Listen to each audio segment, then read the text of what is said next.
чадахгүй үедс сэтгэлдээ байдаг. Хандлага бол таны амьдралыг өөрчлөх хамгийн үнэт өв хөрөнгө. Хандлагын хүч.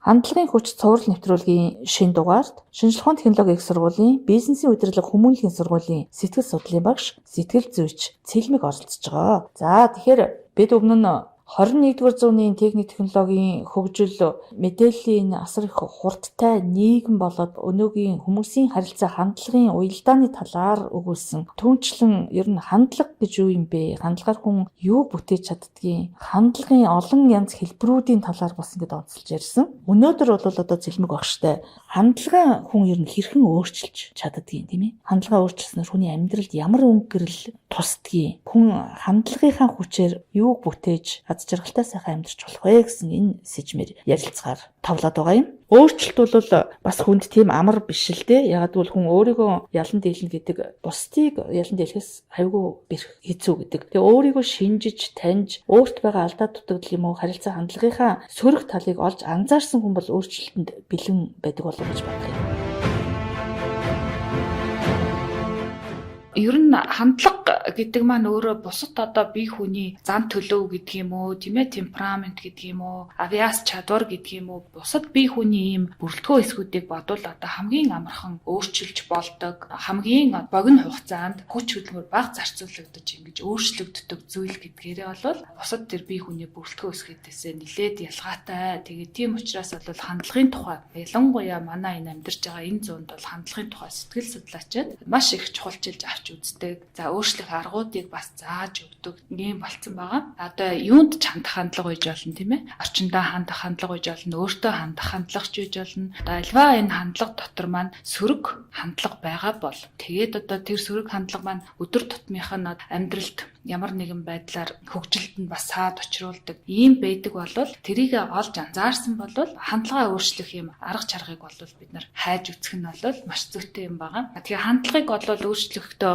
хамгийн түрүүнд нөгөө сөрөг хандлага анзаарсан гэдгсэн шүү дээ би түрүү тийм ээ. Тэгэхээр хамгийн түрүүнд энэ сөрөг хандлагын эсрэг эерэг хандлага гэж юуг хэлэх вэ тийм ээ? Би ямар байх ёстой вэ? Юунд хүрэх гэж одоо зорж байгаа вэ? Юуг өөрчлөх гэж байгаа вэ? Энийг маш сайн тодорхойлж өгөөд одоо тэр эерэг өөрчлөх гэж байгаа тэр бодлоо бол өөрийнхөө толгойд өдөр болгон бодож одоо өглөө болгон босож ирээд нөгөө эерэг хандлагынхаа тухай бодож эерэг өгүүлбэрүүдээ өөртөө хэлж байгаа тэр эерэг өгүүлбэрүүдтэй бол маш их ихтгэлтэй. Найзуудтайгаа уулзаад явж исэн ч тэр хичээл сургуульдаа суугаад явж исэн ч тэр тухайга зав гарах болгондоо ингээд бодож өөртөө сануулж ингэж хамгийн ихэнд бол ингэж өөрчлөх нь бол зүйтэй. Цаашлаад бол одоо бүр нарийн дасгалууд хийж болно. Тийм ээ хэрвээ одоо сөрөг хандлага чинь бүр их өөрт чинь их юм саад болдог бол сэтгэл зүйчэд хандаж болно. Ойр дотны хүмүүс найз нөхдөөсөө бас тусламж авч болно. Тийм ээ би хандлага ингэж өөрчилж байгаа. Хоёулаа цуг өөрчлөе. Чи надад ингэж туслаарай гэдэг ч юм эсвэл би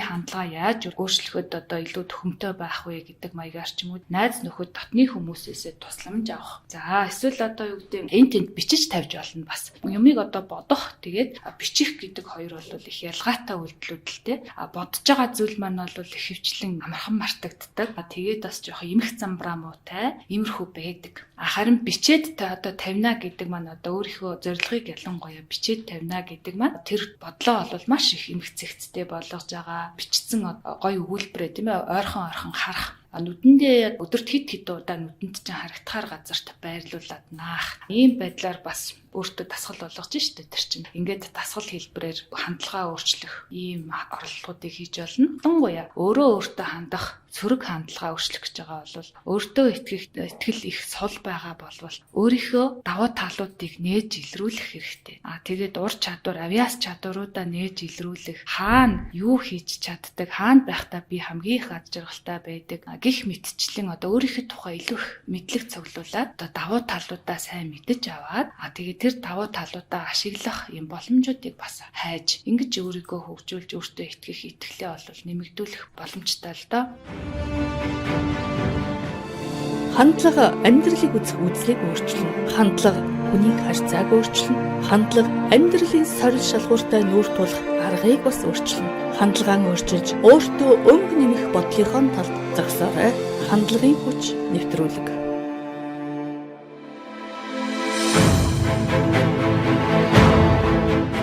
Тэгэхээр хүн бол дадал, заншил, зан үйл гэдэг юмнасаа салгад тийм амар байдгүй л дээ. Гэр бүлтэй анд нөхд найзуудынхаа хооронд ч юм ер нь гэр бүлийн хүрээнд хүн өөрийгөө их анзаарч өөрчлөлтийг тэр гэр бүлээсээ эхэлж гэмээр улмаар энэ хамт олон байгууллага тэгээд нийгмийн амьдралд тэр нь хэвшил болж тусдаг баг. Хүмүүс ч одоо бас нэг ойрын хүмүүстэйгээ хамаагүй харьцчих гээд идэг штэ. Хит их ойр болохоор хатуу үгийг хэлждэг ч юм уу. Эсвэл одоо үгээ бодож ярьдгүү гондоох үгийг чулууддаг ч юм уу. Сайхан сэтгэлийг нь мохоох, урам өгж дэмжих гэхээсээ илүү жоохон таагүй хандах юм хандлагууд бол ер нь их ойрын хүмүүст илүү гаргачих гээд идэг. Тэгэхээр гэр бүлийнхээ одоо энэ сайхан орчныг ад жаргалын арал болгож сайн сайхан хандлагаар одоо гэгийн сайхан бүхэн тэмүүлэх бүр хөвгтэй чайны ижлээш аав ээж гэж тэ ахын дүүсээ эндээс одоо тэр өөрийн өөрчлөлт бас эхэлдэг болов.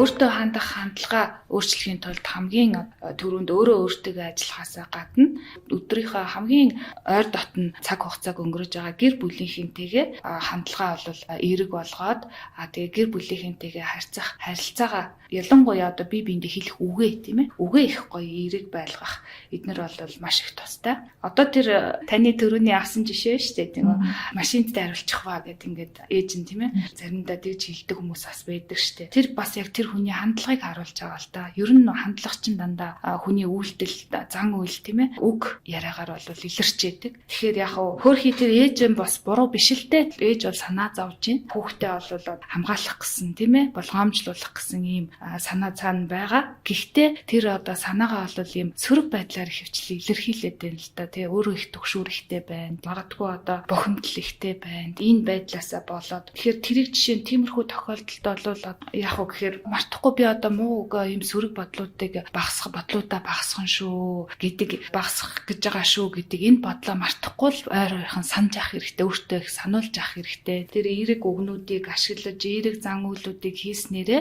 би юунд хүрэх гэж байгаа илээд юу гэр бүлдээ одоо ямар аз жаргалыг авчрах гэж байгаа билээ гэдгээ бол маш сайн ойлгож ингэж байх нь бол зүйтэй. Ялангуяа тэр хэлж байгаа үгнээс гадна бас дууны өнгө байна. Дууны өнгө гэдэг бол бас л яг уу гэхээр одоо их уучлаарай гэдэг үгийг одоо их ширүүхэн хэлэх юм бол яаж сонсогдох илээдээ тийм ээ. Тэр шиг үгээ их гоё эерэг өгнүүд сонгох. За тэгээд дээрэс нь дууныхаа өнгийг их гоё зөөлөн байлгах. Аль болохоор юм эвтэйхэн, аядуухан, уурлахгүй, уур бохимдлаа аль болохоор дарсан. Ийм байдлаар бол гэр бүлийн уур амьсгал бол хандлага гоё эерэг юм болж өөрчлөгдөх боломжтой. Манай дэлхийд дээр 7 тэрбум хүн байгаа бол тэр 7 тэрбум өөр гэсэн үг тийм ээ. 7 тэрбум өөр сэтгэл юм гэсэн. Тэгэхээр нэг жор бол хязгаарч байдаггүй. А яхав зүгээр мэдээж жишээ нь өөртөө хандах хандлага өөрчлөхөд зориулаад би бол юу гэж залуучуудад ялангуяа хамгийн түрүүнд юу гэж хэлэх вэ гэхээр өөрийнхөө тухай мэдлэгийг дээшлээ. Өөрийнхөө тухай ерөөсөө мэддгүй шүү. Одоо давуу талуудаа мэддгүй, авьяас чадвараа мэддгүй. Сул талуудаа ч гэсэн их муу мэддэг. А тэгээд бусадтай ингээл яг зүгээр нэг харьцуулсыгээл тэгээд за яг би нэг энэ хавьд явж ин да гэд нэг юм төсөөлөл юм шиг тийм ээ юм бүдэг бадаг юмтай. А зарим нь бол өөртөө итгэх итгэл нь бас бодит үнэн байдлаас хит дээгүүр болсон ч явж явах шиг. Зарим нь болохоор одоо хит доогор өөрийгөө хит сулгуулж чамалдаг ийм байдалтай болсон ч явж явах шиг. Тэгэж айгүй харагддаг. Тэгээд одоо өөрийнхөө тухай танилцуулаач, өөрийнхөө тухай бичээч эднэр гэхээр ер нь бол 3-4 хөлбөрөөс цаашаа бичиж чадахгүй байх. Ийм тохиолдлууд бол маш их харагддаг.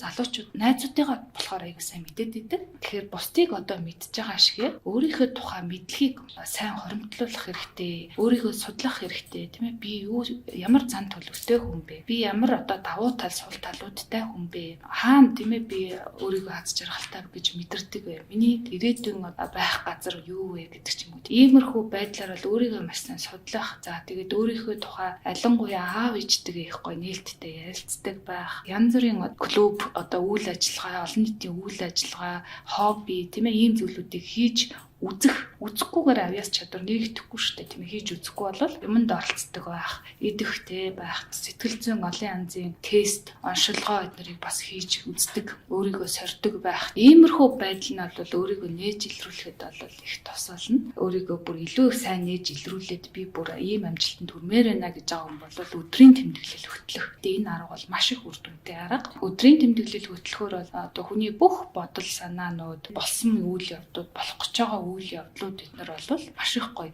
эмх замбраатай болж ингэж ирдэг. Тэгэхээр энэ бол бас их үр дүнтэй арга.